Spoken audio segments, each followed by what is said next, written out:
Magandang araw po mga boss. Meron lang po akong i-share sa inyo na meron po akong inampun na pusa. Meron po siyang galis at saka hindi ko po alam kung galing po siya ng parvovirus. So susubukan ko lang po siyang gamutin. Share ko na lang din po sa inyo mga boss. So yun po, umpisahan ko na po. Papakita ko rin po sa inyo. Ito po mga boss yung yung sinasabi ko sa inyo na bagong paampun sa akin na pusa. So meron po siyang sakit. Yan po. Kung mapapansin niyo po yung paa niya na nasa likod niya, parang gumigewang. So hindi ko na rin po natanong yung may-ari kung ano po naging history ng pagkakasakit niya. Kasi medyo nagmamadali po nung binigay sa akin eh. So ilalabas ko po siya mga boss, papakita ko sa inyo. Yan po ito yung sugat niya. Ayan. Tapos may sugat din po sa puwet. Yan. Ito mga to. Yan, maliliit po. Ming, medyo po siya, hindi ko pa alam, baka masakit yung katawan niya. Yan ang hamot. Tapos ito ko sa kabila, yan meron pa. Pero ito po yung pinakamalaki. Yan Ang alam ko po ito ringworm. Yan, nag-gloves po ako kasi baka mahawa po ako. Yan, may lahi po siyang half Persian. Tingnan niyo po yung pag naglakad. Yan, medyo Tapos dito may sugat. Yan po, sugat na. So, ang gagawin ko po, papainimin ko po siya ng ivermectin. Yung ivermectin po, konti-konti lang po. Ang gagawin ko po ng pagpapainom sa kanya, yung na style, yung konting konting karne, hihiwain ko po, tapos lalagyan ko po ng ivermectin sa may sa loob niya na powder. Saka ako papakain po bigla. Kailangan gutom na gutom po siya. Pero wag pong masyadong dadamihan kasi baka makasama po sa kanya. Yan Pukan pa siya, nanginilala pa lang. Kasi kahapon ko lang po ito nakuha eh. Ivermectin. Bukod po dito sa ivermectin, papaliguan ko rin po siya ng yung dahon ng Acapulco. Yung part lang po na na mayroon siyang sugat. So, yung pinakuluan po na Acapulco, papaligo ko po sa may part na may sugat sa kanya. Yan po. Yung mga kalahating katawan niya lang po siguro papaliguan ko. Yung medyo maaligam-gam. So, habang maaraw pa po, so gagawin ko na po yung yung procedure. Yan po. Tapos, baka sa next day naman po, susubukan ko po yung Betracin para po sa manok, ganoon. Tsaka SMP 500 pero konti lang po kasi para hindi po siya ma-overdose. Hindi ko po siya hinalo sa mga iba nating alaga kasi baka meron pa po siyang history ng parvovirus. Yan po. So ito po mga boss. Simulan ko po muna yung procedure na sa kanya. Paggagamot. So ito po yung dahon ng Acapulco na sinasabi ko sa inyo. Ayan Kinuha ko po dito to sa tabi-tabi lang dyan po dyan sa amin. Marami pong ganito dito. So pag susunod naman po na araw, kung hindi po siya gagaling dito sa Acapulco, susubukan ko po yung Madre de Cacao, yung kakwati po. Yan, meron din po dyan na makukuhanan. So ilalaga ko lang po ito, tapos saka ako ipapaligo sa kanya mamaya habang maaraw pa. So yun po. So ayan na po mga boss yung Acapulco. Yan. Sinama ko na po yung bulaklak niya para medyo siya, mabisa talaga. Papalamigin ko po yan, saka ako po ipapaligo sa kanya. So ito na po mga boss. Parang ihilang kulay, malamig na po yan. So sakto ko nakahiga siya. Ayan, papatakan ko po yung likod niya. Yan, dyan na lang po siya sa loob para para hindi po mangagat. Yan. Yan. Kasi makaya makagat pa tayo mahirap po yun. pa-inject pa ulit tayo. Ayan o. Ayan. Importante po yun yan sa likod niya. Yun, na ano niya.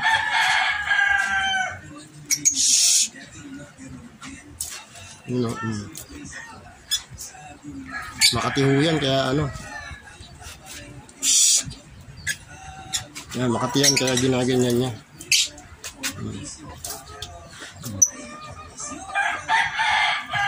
Pero ano, masasanay din po yan mamaya-maya. Tiga-tiga lang, tsaka ano, sakripisyo para gumaling.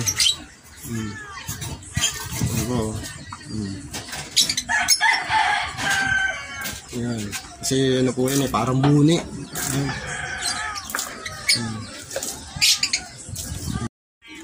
Yan mga boss, yung sugat niya, ayan. Sakto yan. Tatimingan lang po natin kaysa naman hawakan natin, kakagatin naman tayo. Hindi ano, yan, yan. Yan po. Effective po yun kasi kuan. Yan. Sakripisyo lang muna siya. Pero gagaling naman po yan. Kaya parang ano, medyo mainit yata. Pero maganda po yan, medyo mainit. Yan. Para ano, talagang kinakamot niya po.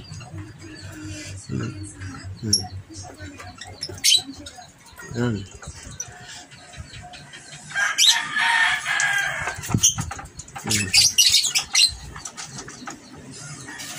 Yan, effective yan.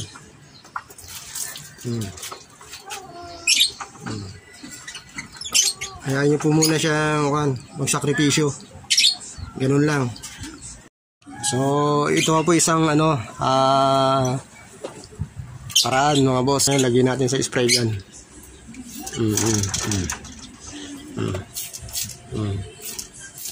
Yan. Tsaga-tsaga lang. O, nasanay na rin siya. O, di basang-basa na. Ganun lang, o. Importante malagyan yung mga sugat. Ayan mo mga boss, nasanay na din siya. Ayan o. Sakol talaga yung sugat. Ganun lang.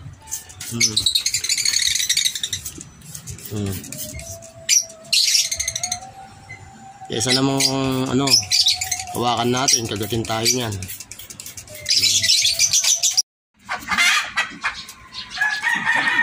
Ito po mga boss, yung ano naman po, kakwati naman po yung ilalaga ko.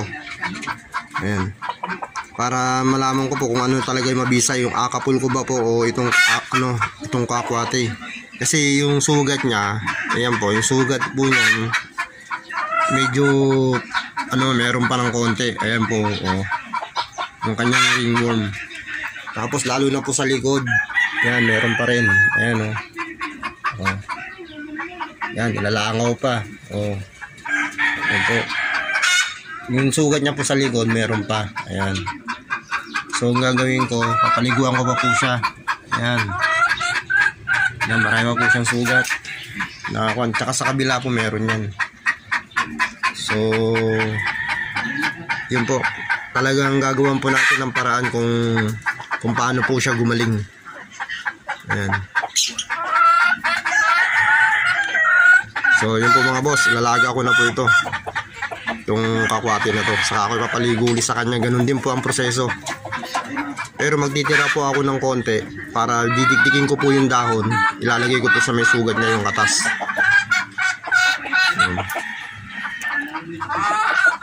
Yan po. Mabait naman po siya. Yan.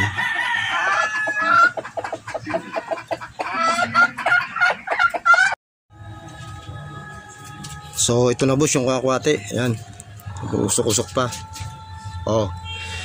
So sasaling ko siya ngayon dito. Ayan.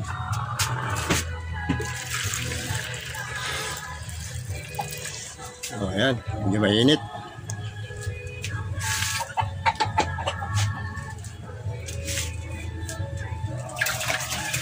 Tapos tatantyahin ko lang mga boss yung ano, kailangan medyo paligam-gam, hindi masyadong mainit. Yan.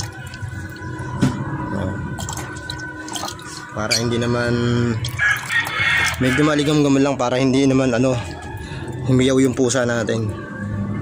Pero sa ngayon, kahit na medyo maligam-gam, magugulat yan. Yan. So kailangan nakatayo siya. Boss.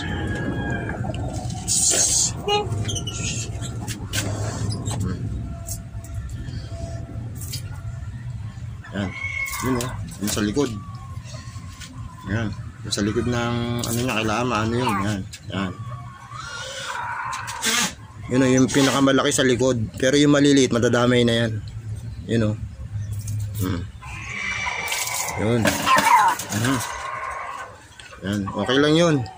Sacrifice siya. Para gumaling naman. Yan o. Kailangan ikulong niyo siya kasi ano, baka mangagat siya. So ngayon, ito, kwakwati ito. Nung nakaraan po, Acapulco, yung pinampaligo ko sa kanya. Yan. Yan o. Sana naman gumaling na siya. Yan. Yan. Okay lang yun na medyo mainit. Yan.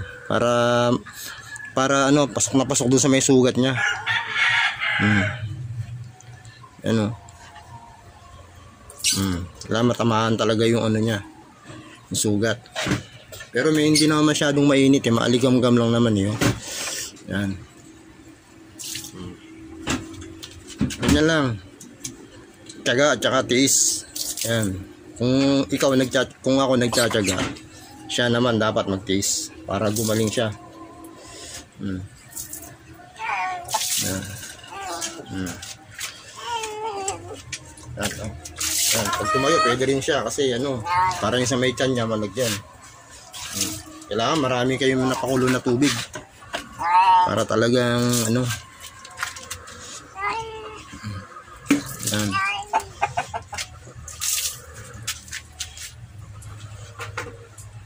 Tapos ito mga boss, lalagyan ko to ng mainit na mainit. Itututok ko dun sa may ano niya, sugat niya talaga. So yung likod, lalagyan ko siya ng distansya para makaikot-ikot ako. Ayan. Puro ko siya rito. Ayan. Ayan.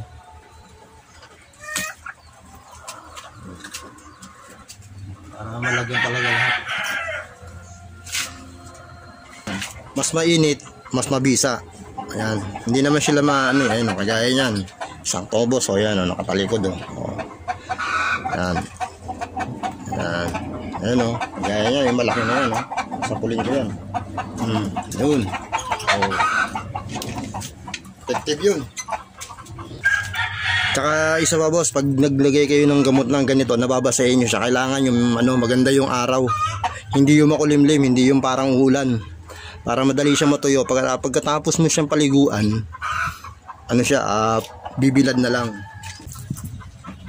Kaya ako nag-iingat ako kasi nakagat na ako ng pusa eh. Kahit naalaga mo yan, may tendency na mga gat yan mga boss. Kaya kailangan ingat talaga. Para hindi tayo magkaroon ng problema, magpapa-inject pa tayo niyan. Tsaga-tsaga lang. Kung ikaw nagtsatsaga, siya dapat magtiis naman. Ganun lang. Tapos nagtira ako ng konti. Ito mga boss, didigdigin ko siya rito sa almirez. Para pag natuyo na siya, saka ako naman lalagyan ulit yung sugat niya ng katas nito. Para mabisa talaga. So yun po, talagang may maraming proseso. Pero ano lang talaga, tiyaga. Ganun. Kasi as in pet lover po tayo, kailangan hindi tayo mapagod. Ganun. Ayan mga boss, nakabilad na siya sa ano, sa init.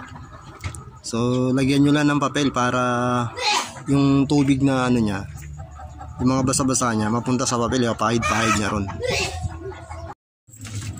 Pakita ko na rin po boss yung ano, yung ito yung alaga akong aso na yung inampon ko po siya. Kung napapanood nyo po yung yung video ko po na ano, na mga unang video ko, Ito po yung inampong ko rin noon. Puro galis po ito. Halos buong katawan niya puro galis. Tapos halos walang balahibo. So ngayon po ito na po siya. Malaki na. Yan o. Kung napanood nyo po yung video ko po ng mga una dyan, siguro noon po yung mga ano lang po siya, mga 3 months to 2 months. Yan, so ngayon ito po, ang ganda na ng katawan niya. Yan o. Ang ginamot ko po sa kanya, akapul ko rin po. Ganon din po na proseso. Tsaka yung Tide bar po, yun, Tide bar na sabon. Yun lang po yung ginamit ko sa kanya. So yan po, ang ganda na ng kutis. Ayan o, kintab. Ito na po siya ngayon mga boss. Ayan o, yung sugat niya po medyo tuyo na. Shhh. Ayan, medyo maganda-ganda na po yung kutis niya ngayon. Ayan o, pwede na po siyang hawak-hawakan ng ano, kahit walang gloves. Ayan po. Natuyo na po yung ibang mga sugat niya. Ayan. Ito pong malaki dati, tuyo na rin po. Ayan o. Ayan. Tuyo na po yung mga sugat niya. Ayan, yan. Pati sa puwit niya. So mabisa rin po yung ano, yung Madrid di Cacao. So yun po mga boss, hanggang sa muli. Boss Sam Nanong po. Ayan. God bless po sa ating lahat.